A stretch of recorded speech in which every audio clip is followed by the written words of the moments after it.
Você. Eu convidei a Sabrina, que é fono, para explicar para a gente entender esse mundo da criança que ainda é tão pequenininha e não sabe se comunicar ainda através da fala. Tudo bem? Tudo Boa bom, tarde, Flávia? seja Obrigada. bem-vinda. Tudo bom, boa tarde. Por onde a gente começa? Então, Flávia, a gente poderia falar um pouquinho sobre esse processo da fala nas crianças pequenas, né? Nós pais, nós temos a impressão que é muito fácil dizer para a criança, fala, e a criança ter que aprender.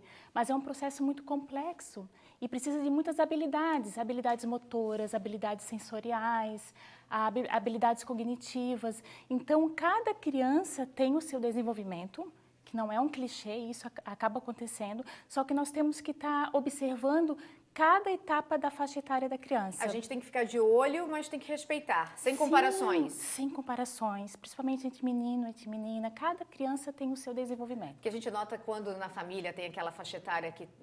dois primos, por exemplo, acaba, o meu tá falando mais, o meu tá falando menos, e isso não é legal. Sim, porque cada criança tem a sua história, né? Tem a sua genética, tem a sua forma como os pais lidam com ela. Se é uma criança que é bem estimulada, outra não tanto. Então, cada criança tem que ser avaliada de uma forma diferente. Quando a gente fala da fala da criança, esse estímulo por parte de pai, mãe, avós, deve começar a partir de qual idade, assim, da criança?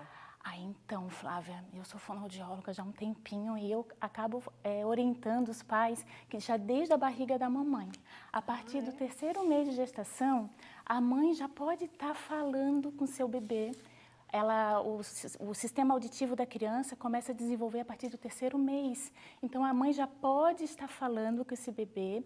E aí, quando a criança nasce, já pode estar fazendo as interações, né? Com o bebê, com o aninho já pode estar estimulando também. Então, eu acredito que desde a época da gestação, a criança já pode estar sendo estimulada. E a primeira palavrinha, a primeira frase, isso deve acontecer mais ou menos em que período da vida? A criança começa a falar os primeiros sons com o aninho. A gente espera aproximadamente, algumas mais cedo, outras mais tarde, mas é com o aninho que a gente começa a esperar os primeiros sons, principalmente os bilabiais, o papã, o babã, o papai, a mamãe. E aí, com um aninho e meio, a criança já tem que estar com um vocabulário um pouquinho maior. E quando a gente começa o estímulo, vale aquela disputa, a mamãe explicando para falar mamãe e o papai explicando para falar papai?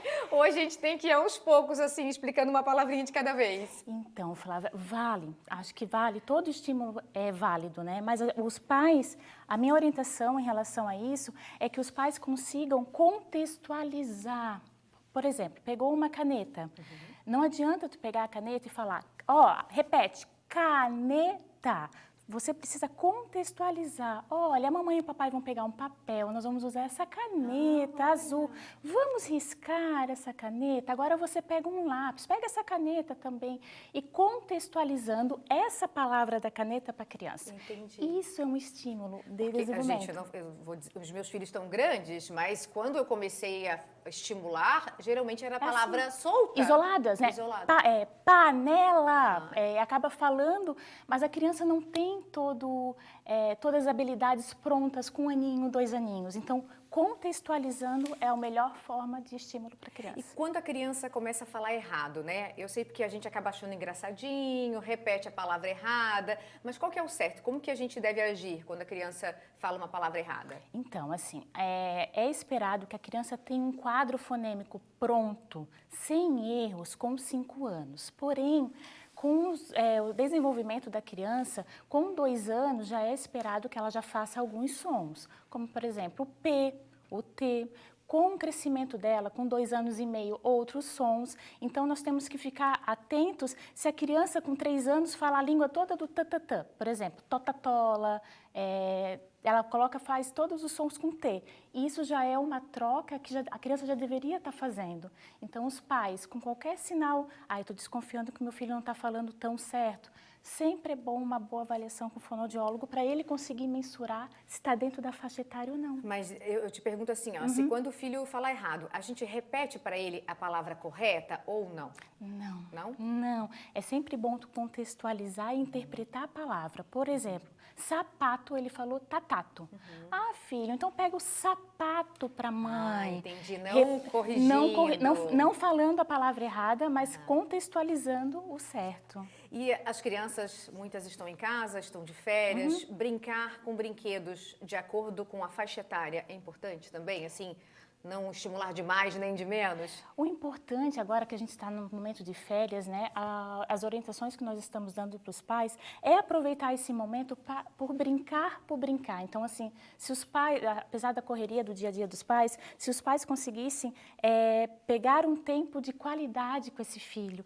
E aí o brinquedo por si só, Flávia, não é tão importante, Entendo. mas sim um momento dos pais sentarem com a criança, Atenção. olhar nos olhos, mesmo que seja 5 minutinhos, mas pegar uma panela, uma colher de pau, brincar de tambor, não precisa ser aquele brinquedo da marca mais cara, mas o momento de brincar e dar atenção.